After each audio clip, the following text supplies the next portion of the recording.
distribuição, né? Falar sobre o bolo também, da Rejane, não tem problema. Quem comeu o bolo, né, claro. Você quer falar sobre o bolo, Alessandro? Não. Ah, não, o bolo é o alimento, a temática é alimento, né? Não. Tá bom? Edson, quer começar? Não? Professor? Vem, fala aqui no microfone, porque está sendo... Tá filmando. Não. Eu não sinto vontade. Vamos treinar. É só olhar para aquela câmera e já... Aí agora já ganhei inspiração. Ô Paulo, na verdade eu recebi uma informação até para futuras reflexões suas aí. Quem não sabe, eu sou de engenharia de produção e essa relação produção e consumo, quer dizer, com o treinamento que você falou, mas a questão é o seguinte, eu acho que seria interessante, uma nova varrida no tempo, você agregar a ideia de distribuição. Primeiro que é o seguinte, a ideia de distribuição, ela começa bem antigo, né, na hora que pega lá dos nossos milhões de anos atrás aí, enquanto tinha produção e consumo imediato, ela começa aos poucos sendo postergada, até para levar para uma cria ou um animal doente, um ente lá. E isso vai se estendendo, né? E hoje a gente tem uma relação que, para mim, é uma grande interrogação. Como que se deu esse avanço dessa distribuição em todo o contexto? Então, falando todos os modos de produção e por aí vai. Distribuição do ponto de vista logístico. Geral, porque normalmente aí eu estou falando da família distribuição no sentido da relação do modo de produção, né? Envolvendo uma crítica a toda essa visão do modo de produção e no caso aí você vai realmente questionar o modelo social e por aí vai, nesse sentido. Tá bom. O problema é o microfone. Quando for falar, tá ajustado. Mais alguém? Rebeca? Vem, Rebeca, você estava inquieta querendo falar, por favor. Vem cá. Se apresenta, né? Igual o professor fez aí. Se falar aqui assim, sai no... Boa tarde, sou Rebeca, sou nutricionista. Uma questão que eu achei muito interessante que o professor falou foi em relação a essa falta de alimentos que a gente tinha e hoje a gente vive a questão contrária. Porque a gente tem um panorama anterior que o Brasil, né, falando de Brasil, nós tínhamos uma desnutrição. E hoje a gente passa por uma transição nutricional onde a população, uma epidemia de obesidade. Mesmo nas populações mais carentes, por incrível que pareça. Porque por mais que a pessoa às vezes não tenha o acesso, né, muito dinheiro, e ela pensa que a alimentação saudável está vinculada diretamente a produtos caros, sendo que não, né? Porque a gente precisa de saudável, o arroz, o feijão, uma opção de carne, um produto natural, né? Uma salada e tudo mais. Então é possível o tempo todo você ter uma alimentação saudável com pouco dinheiro. Sendo que nós temos feiras livres, né? E várias opções. Tem algumas comunidades, inclusive em São Pedro, onde eu tive a oportunidade de trabalhar, onde tem escolas, aquelas escolas em período integral, onde eles ensinam as crianças a fazerem aquelas hortas e tudo mais. Só que na região de São Pedro mesmo, eu tive a oportunidade de trabalhar com a parte de Bolsa Família, em umas unidades de saúde, onde a gente encontrava, naquela região, um índice de obesidade absurdo. E é uma região onde a gente tem notícia de carência, né, questão de dinheiro e tudo, um público que não tem muita... Então, na hora de escolher o alimento, ao invés de eles escolherem a melhor opção, eles não têm esse acesso à informação. Eles escolhem um produto que é, às vezes, até mais caro do que você... Muito mais caro você comprar uma Coca-Cola do que você fazer um suco natural. Ir lá, ir na feira, comprar uma fruta e fazer aquele suco, que é muito mais saudável, muito mais rico, né, em N propriedades. Só que tem a questão do status, né, que... Tem a questão também da mulher que foi inserida no mercado de trabalho, então toda aquela característica que quando a gente ia para a escola, a mãe fazia aquele lanchinho pra gente, aquela coisa bem artesanal, hoje é tudo comprado. Tem o biscoitinho que já vem porcionado, tem o suco pronto, que é muito colorido, tem os próprios fast foods, né, que vem com aquela propaganda de brinquedo, que é uma coisa absurda, que a criança vê, ela quer ir lá não é pra comer, ela quer ir lá pra comer e pra comprar um brinquedinho. Então, eu acho muito interessante essa questão da relação, assim, né, da falta de renda com a obesidade. porque sai da questão da falta que a gente tinha do alimento, né, que você fala no início da palestra, e chega ao excesso. Que é uma questão que é muito preocupante hoje no Brasil, que a obesidade ela não vem sozinha, né? Ela vem com a hipertensão, ela vem com a diabetes. E hoje você chega numa casa que criança é hipertensa, criança é diabética, uma coisa bem grave, né? E a gente está tendendo a chegar no padrão de consumo americano, no caso, né? Que lá nos Estados Unidos não existe desnutrição, né? Só existe obesidade. Então é uma questão de até de saúde pública hoje, né? No Brasil a gente considera a obesidade hoje a grande epidemia. Obrigado, Roberto. Estamos ouvindo?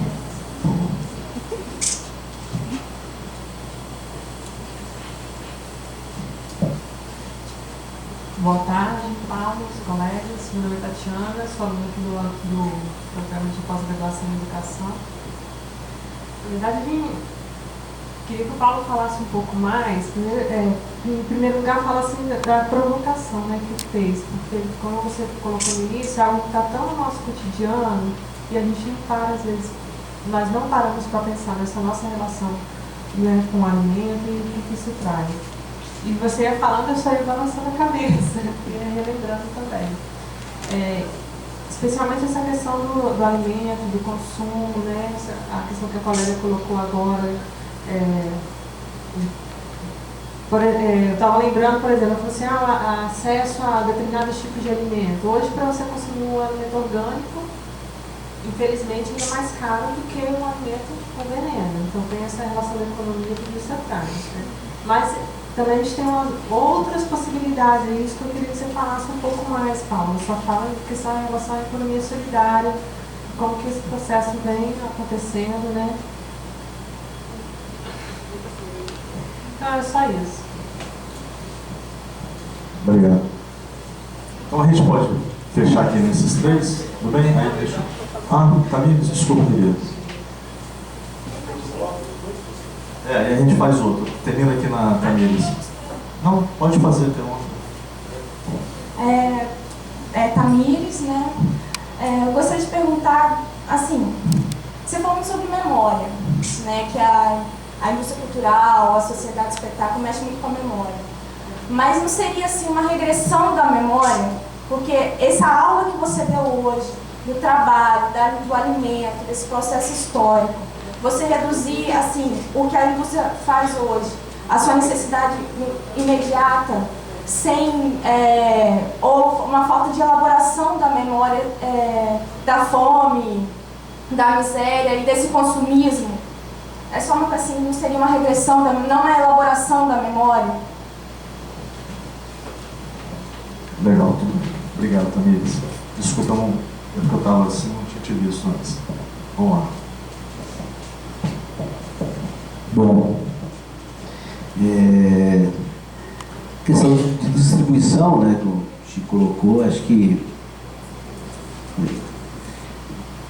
naquele momento que eu estava discutindo exatamente a produção e consumo, o outro elo era, né, ou seja, como que a distribuição se encaixa nesse esquema de pensamento. Faltou o alimento, né, preferi não expor, entendeu? Mas não tem que pensar sobre ele. Agora, eu não entendi bem, e aí eu acho que teria que conversar com mais calma, e aí sim eu aceito o convite, né, para um pouco essa história, né, da distribuição, pensar como que vai sendo postergado, né, a reflexão sobre ela e, né, você vai construindo também todas as notas tecnológicas. Imediato você só pode ir lá, tem casa, tem como.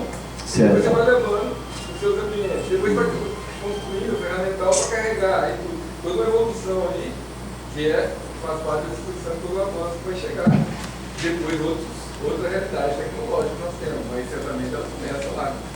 Então, acho que precisaria de conversar um pouquinho para entender melhor aí, incorporar, né?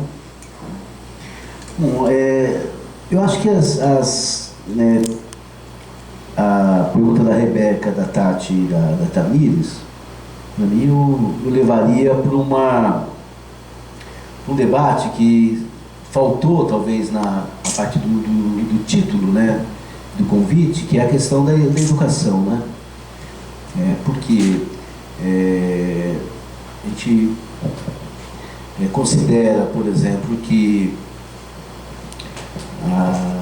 se a gente pega os dados, né, o que está acontecendo com o Brasil hoje, a partir do acesso de milhões de pessoas ao consumo, né?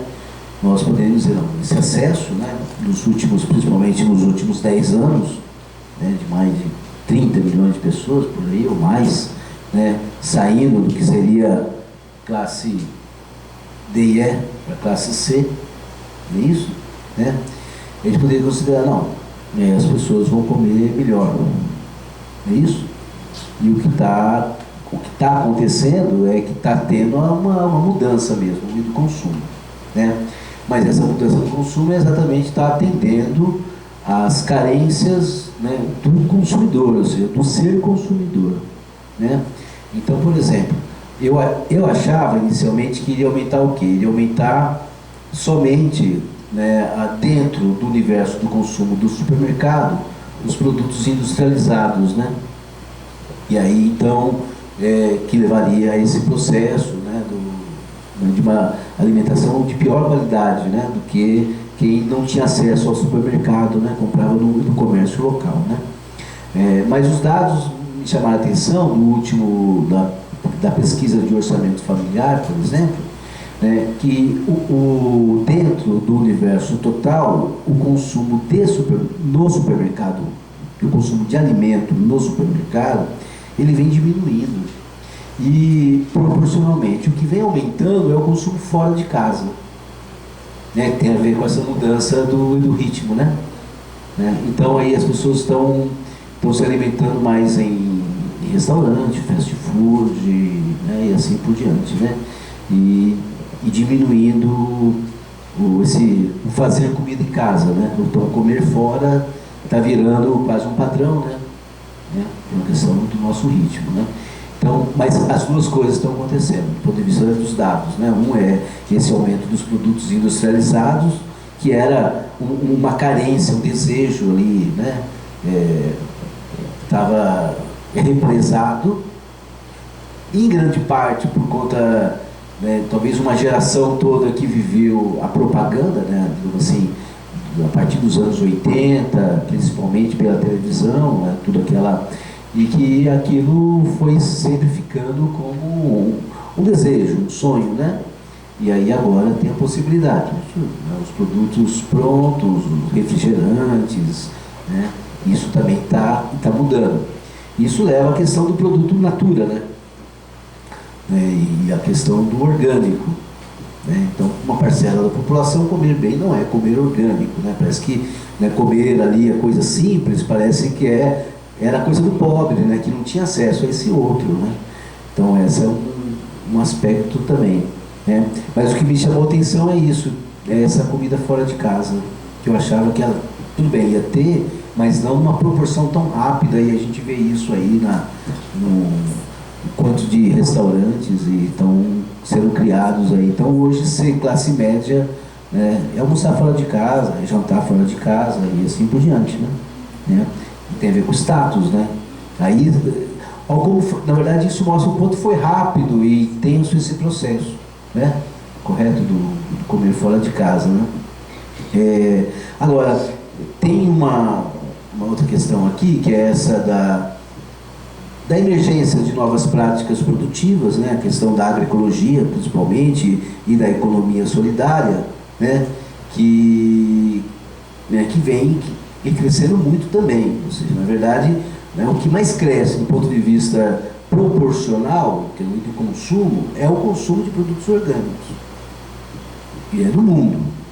Então tem uma onda aí, né, de produtos naturais, orgânicos, né, que, ou seja, não é que ele é maior que o outro consumo, mas é o que mais cresce, em torno de 30%, 40% ao ano, né? Na questão desses produtos tem uma distinção, né, que é o orgânico, ou chamado de orgânico propriamente dito, que foi exatamente para atingir um nicho de mercado daquela classe média, anterior, digamos assim, né, da classe média mais vista como elite mesmo, né, que tinha a ver com a distinção. Então, para parte dessa classe, né, o produto orgânico, que é exatamente poder pagar mais, né, por ele, e não tem necessidade de pagar mais por ele. Essa que é a questão. Ou seja, nós temos, né, vai várias feiras que tem na Grande Vitória, né, você não paga mais pelo produto orgânico, né, é o mesmo preço, e em alguns casos até mais barato que o produto convencional. Então existem vários mecanismos, né, para isso. Então, assim, mas por que as pessoas então pagam mais por isso? Não é porque não tem opção. É lógico que, né, determinados bairros não tem essa opção mesmo, aí tem que ir para o mercado e assim por diante, mas a opção existe, né? E aí eu acho que é importante, eu acho que aqui nesse ambiente que a gente está da educação, né, a questão de como lidar com a educação na escola, né? E aí entra a lei, né, da obrigatoriedade da compra pelo recurso do Fundo Nacional de Desenvolvimento da Educação de no mínimo 30%, né, ser da agricultura familiar e de preferência dos produtos saudáveis. Então essa lei já existe, tem que ser cumprida. Isso leva para a escola, né, a necessidade de mudar, fechar a cantina, acabar com aquela ideia da merenda, colocar uma reeducação alimentar para essa criançada, né? A outra nessa questão é a briga que existe hoje no Brasil, dentro do próprio governo e na sociedade, contra as empresas, né, de alimentos processados e como que elas atingem essa infância. Então a infância continua sendo disputada, né, em parte pelo conceito da alimentação saudável e por outros mecanismos de comercialização, né, por um lado, e os complexos agroindustriais de outro lado. Isso está muito visível dentro do próprio governo, né? Na Anvisa, por exemplo, com relação aos agrotóxicos, né, com relação à propaganda, né? Então, vide, por exemplo, aquela cartilha que foi feita, como chama aquele cartunista? O Ziraldo, né? Que foi proibido, ou seja, as empresas conseguiram bloquear a distribuição, né? Então, ou seja, por mais que tenha mecanismos emergentes, tradicionais de comercialização e de produção pela economia solidária, a agricultura familiar, né, e a agroecologia, né, e isso tem uma capacidade de produzir alimentos saudáveis, agroecológicos, assim, de uma forma rápida, porque já produziam mais, né, e a transição entre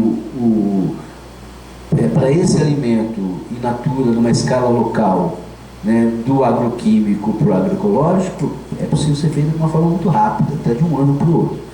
Correto? Ou seja, não uma transição para o conceito de puro, de orgânico, mas, né, no mínimo, eu não usar mais o agrotóxico, né? Talvez a questão da fertilidade, né, do adubo é mais complicado, mas do agrotóxico é mais tranquilo.